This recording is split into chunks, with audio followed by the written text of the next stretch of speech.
Welcome to Focal Point. We're dealing with achievements, 16 sweet achievements that have taken place, and imagine, in 6 to 7 months.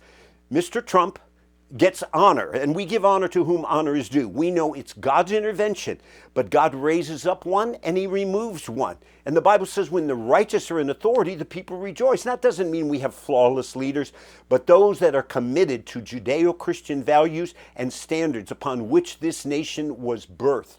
You know, Mr. Trump told an individual who asked him, this was great, this reporter from the New York Post said, Mr. Trump, when you wake up, what's the first thing that comes to your mind? And he said, well, basically, God spared me to make America great. And he's working to that end, and we need to pray for his protection. These are some of the achievements that God has been working, and you're involved because of your prayers, informing others about the truth. Here's a sixth achievement that we should give God glory for. Upholding, right now, this administration, the sanctity of historic, traditional man-woman marriage by clarifying official policy of 2 genders, male and female. That's major. All this stuff, 180 pronouns and all this stuff. Goodbye, executive order, day 1. Do you remember that when he said that?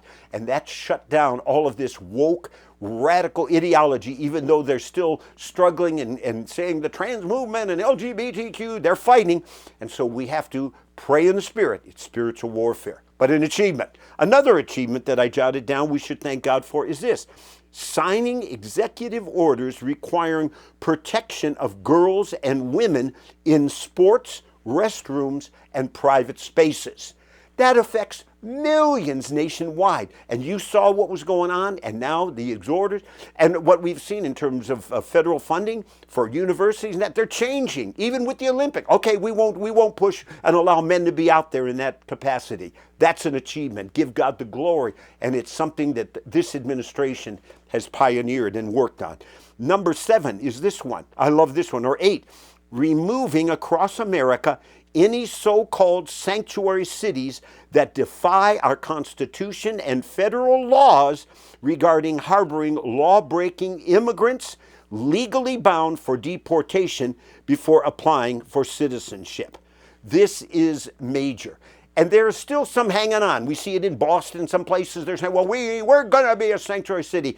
Well, you'll lose your funding. And that's where we see the sword, so to speak, is brought, and others are capitulating, finally saying, okay, we'll obey our Constitution and what our president and our leaders are saying. That's an achievement. God be glorified.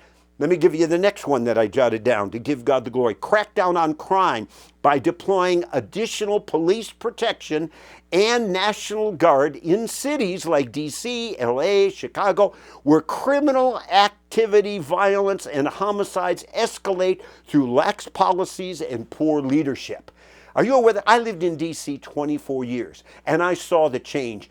And now we see the homeless there. They've been confronted and said, these encampments, they got to go. You got about 24, 48 hours, and we're not going to have feces here and drug addicts on the street. You either go to a treatment center or you're going to face jail. So they're out, the encampments, and the cleanup, the graffiti, and the National Guard. You say, well, the media, those that don't like this, they're saying it's dictatorship, the end of democracy. No, it's proving that we need righteous authority, and we need the National Guard, etc., and godly leaders that are going to uphold the law and stop just lax policies that let people run rampant and threaten the safety and protection of those in city.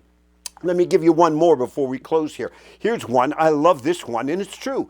Fake news fallout comes with legal action taken to expose deceptive practices and bias on the public airways.